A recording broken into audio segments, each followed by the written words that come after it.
Quanto incide veramente? Ho fatto 3 test.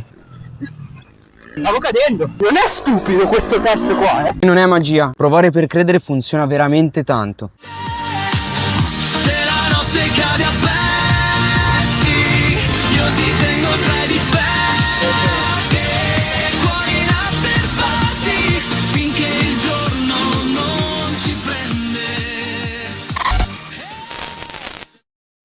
Stamattina mi sono svegliato con una domanda. Ma quanto è importante la mente nel motocross? Perché io ho sempre pensato che l'importante fosse il fisico, la tecnica e la moto. Finché non ho fatto una prova, stesso circuito, stessa moto, ma con 2 mentalità completamente diverse. E quello che è successo non me lo aspettavo. Perché nel motocross non è solo una questione di muscoli, è tutto collegato qua. Il nostro corpo funziona grazie al sistema nervoso, è quello che manda il segnale ai muscoli. Quindi ogni movimento che fai in moto parte prima dalla testa. Poi c'è un altro fattore importantissimo, che è l'adrenalina. Quando sei in pista, soprattutto quando hai paura e sei sotto stress, il corpo ne produce molta di più. E sì, può aiutarti a essere più reattivo, ma allo stesso tempo ti irrigidisce. E nel motocross essere rigidi è la cosa peggiore che puoi fare. Quindi mi sono fatto una domanda: a questa cosa quanto incide veramente? E per scoprirlo ho fatto 3 test. Test numero 1, guida rilassata contro guida con paura. Test numero 2, guida distratta contro guida focalizzata. E test numero 3, quello che usano i pro, visualizzazione prima di entrare.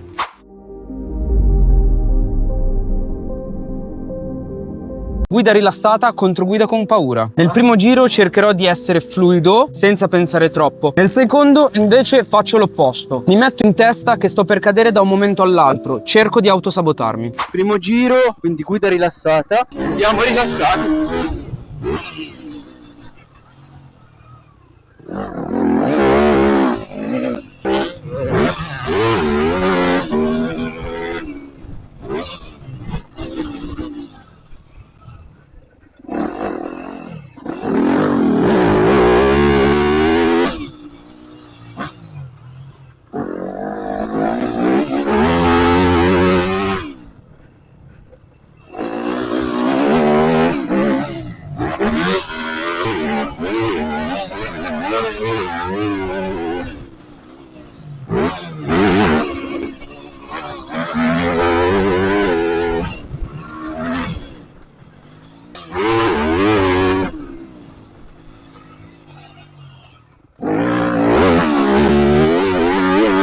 Ora guido con un po' di paura.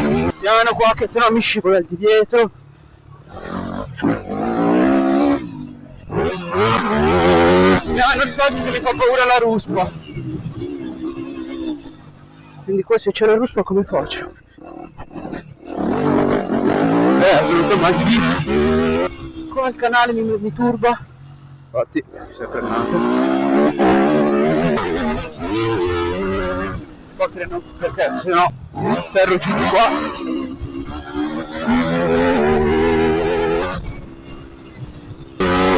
E vado interno, quindi stacco molto prima, scalo tante marce. Vabbè. Come potete notare, nel secondo giro le braccia sono molto più rigide, i movimenti sono molto meno naturali e anche le traiettorie peggiorano tantissimo. Mentre nel primo giro rilassato, vedete, i movimenti sono molto più naturali e anche le traiettorie sono molto meglio. Passiamo al prossimo test.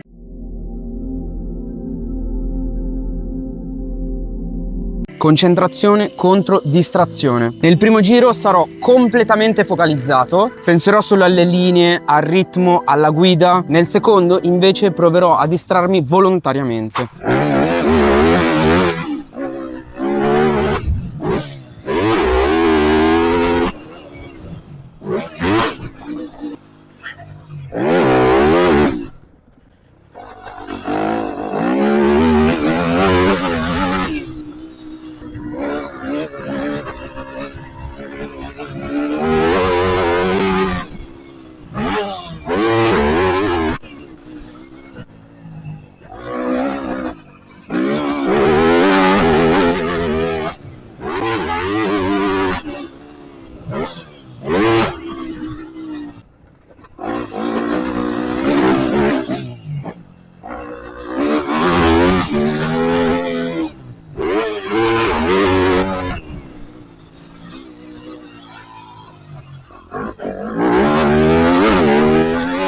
ragazzi, secondo giro distratto. Adesso mi metto a cantare. Uè spotto, vedi? Sono sotto il pala, perché mi piace tu. Se vede non posso stare, ti voglio troppo bene.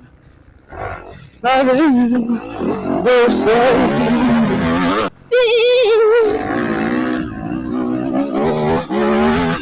Oh my god! Visto quello che dicevo? Proprio questo qua, stavo cadendo. Quindi non è stupido questo test qua, Mettiamola così. Senza te non posso stare, perché tu mi appartieni.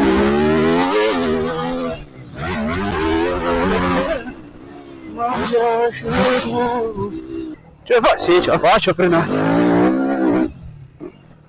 Se di te non posso stare, perché tu mi appartieni. Perché mi piace tu. Allora, i test li abbiamo finiti. Guardiamo il giro distratto. Qui iniziano gli errori. Entro male in curva, sbaglio le linee, perché basta veramente poco, credetemi, basta veramente poco per perdere il controllo mentale. Passiamo al prossimo test.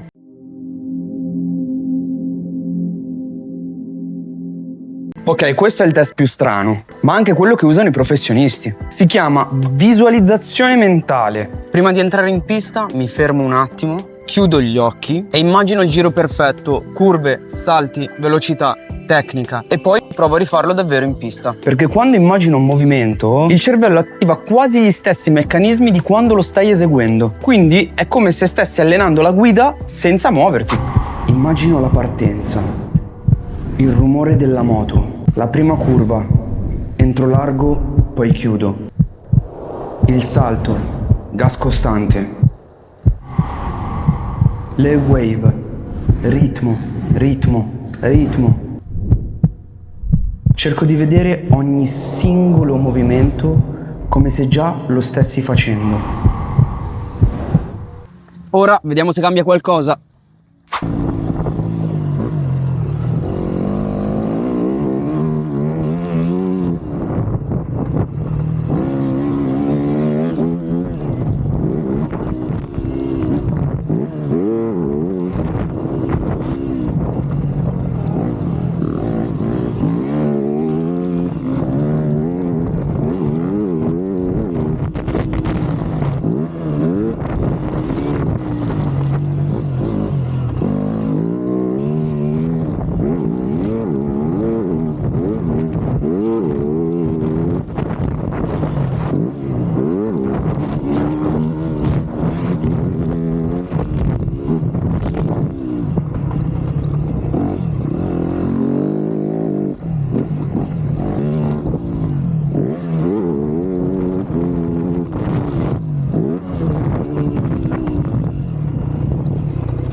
Ok, non è magia, la differenza si sente veramente tanto. Mi sento più pronto, meno indeciso. È come se il mio cervello avesse già fatto prima il giro, prima del mio corpo. So già quello che devo fare, sono meno indeciso. Quindi provare per credere funziona veramente tanto. E quindi ho capito una cosa, non è che improvvisamente diventi più forte o più tecnico, è che la tua mente decide se puoi usare quello che sai davvero fare. Nel motocross non vince solo chi ha più talento e chi ha la moto migliore, vince chi riesce a controllare la propria testa, perché alla fine, se alleni solo il corpo, stai allenando metà pilota. Se vuoi migliorare davvero in pista, inizia prima da qui. Iscriviti e ci vediamo nel prossimo video. E io ora me ne torno a Firenze e Scettro, come sempre. Se ballando appena dei giusti, tu mi sei acquistato una Lamborghini.